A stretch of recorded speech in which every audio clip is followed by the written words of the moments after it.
La chronique Infotechno vous est présentée en collaboration avec Best Buy.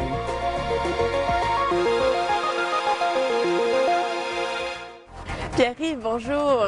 La question que nous avons reçue cette semaine nous vient de Béatrice de Sherbrooke qui aimerait avoir à la maison un meilleur son que celui de son téléviseur, mais elle n'aime pas les accessoires, les fils. Elle veut pas encombrer sa décoration, son espace.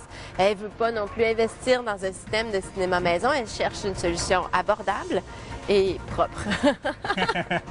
Tu as des suggestions pour Bien elle? sûr. Oui. En fait, Béatrice n'est pas toute seule, je crois, dans cette demande-là. Il n'y a pas grand monde qui aime les fils qui traînent partout pour des cinémas maison et avoir des haut-parleurs au complet dans la maison. Une barre de son, tout simplement. Une barre de son, j'en ai jamais entendu parler. Non, c'est relativement nouveau. Ça fait quelques années, mais maintenant, c'est beaucoup plus abordable que ça l'a déjà été dans le passé. Alors, tu nous en reparles un petit peu plus tard dans l'émission? Parfait. Merci, Pierre-Yves. Rendez-vous sur voxtv.ca. L'émission Technolab est disponible en tout temps sur Illico Télé, Illico Web et Illico Mobile. Vous avez des questions ou des commentaires? Écrivez-nous à technolab@voxtv.ca. La chronique Infotechno vous est présentée en collaboration avec Best Buy.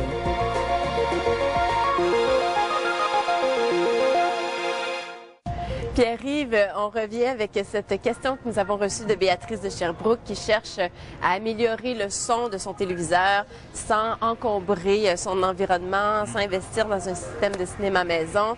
Et là, tu sembles avoir la solution parfaite. La solution parfaite, une barre de son.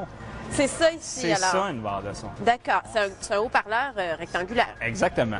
OK. Ça, en fait, ça remplace... c'est là pour, en fait, aller augmenter la puissance de nos haut-parleurs. Parce qu'on s'entend aujourd'hui, les télévisions sont de plus en plus petits, donc les haut-parleurs de plus en plus petits à l'intérieur. Ah, la télé est de plus en plus mince. Plus minces, effectivement. Ouais, Elles sont OK. plus grandes, mais plus minces. OK. Et là, Merci de me corriger. on a perdu en qualité de haut-parleur Exactement. sur la télé même. On parle OK. maintenant de haut-parleurs de 5 ou 10 watts total, ce qui est plus vraiment la norme comme qu'on avait avant, en fait.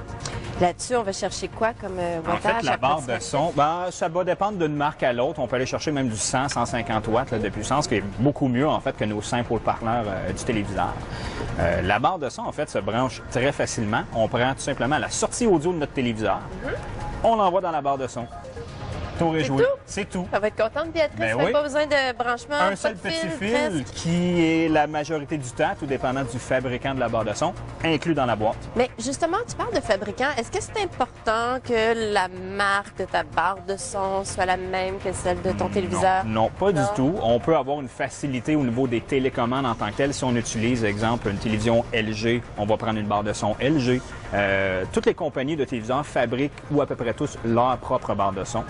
Mais on peut avoir, comme dans ce cas-ci, une barre de la marque Boston Acoustic. Plusieurs autres compagnies comme Bose, Harman Kardon vont fabriquer des barres qui vont s'ajuster à peu importe le téléviseur. Et ça? Un haut-parleur d'extrême grave, sans fil. Sans fil? Sans fil, Bon. donc On pas va de faire fil une- qui relie la barre de son On va avoir une au auditrice haut-parleur. contente là, après Exactement, cette chronique. exactement. On peut facilement le placer derrière notre sofa pour aller ressentir toute l'ambiophonie des graves.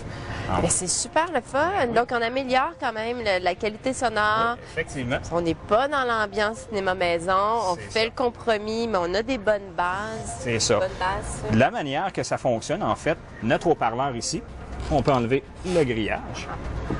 De la manière que ça fonctionne, dans ce cas-ci de Boston, on a 2 haut-parleurs. D'autres compagnies vont avoir 4, 5, 6, 7, 8 haut-parleurs inclus dans la barre de son.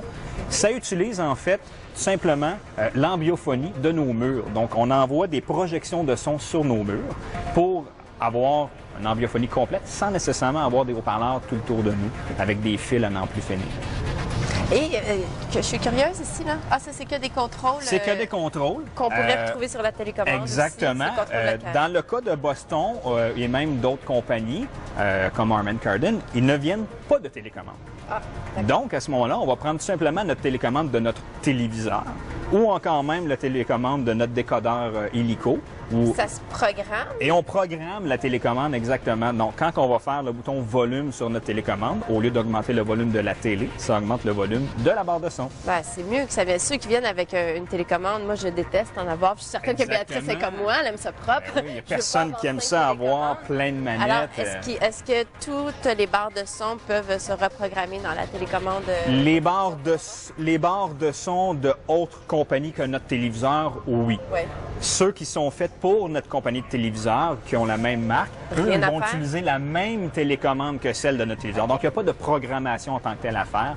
Quand on le branche dans notre sortie audio du téléviseur, eh bien, ça désactive les haut-parleurs de notre téléviseur pour envoyer le son uniquement dans la barre de son. Et dis-moi, d'une marque à l'autre, qu'est-ce qu'on peut remarquer comme différence ou à quoi on peut faire attention au moment de choisir sa barre de son? La grosseur du subwoofer. Quelqu'un qui va être un amateur de musique va préférer des sons plus graves plutôt que des sons plus aigus qui viennent de la barre. On a certains haut-parleurs d'extrême grave qui viennent avec du 8 pouces, 10 pouces, 12 pouces même. Donc, aller chercher plus de présence. C'est surtout ça qu'on va vérifier. Et bien entendu, la grosseur de la barre de son. Il y en a qui sont énormes à côté de d'autres qui sont tout petites, tout petites. D'accord, d'accord. Et est-ce qu'en général, on a 2 haut-parleurs sur la barre de son?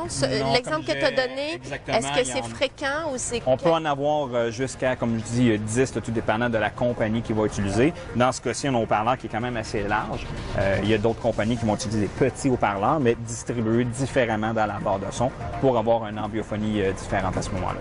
J'adore ça. Moi, j'apprends toujours plein de choses. J'adore vos questions parce que moi, je vais prendre des notes à chaque fois. Ce qui est dommage, c'est qu'à la fin de mes chroniques, ça me coûte toujours très, très cher. Je vais tout acheter. Merci. De rien. PY pour les intimes. Merci, Pierre-Yves.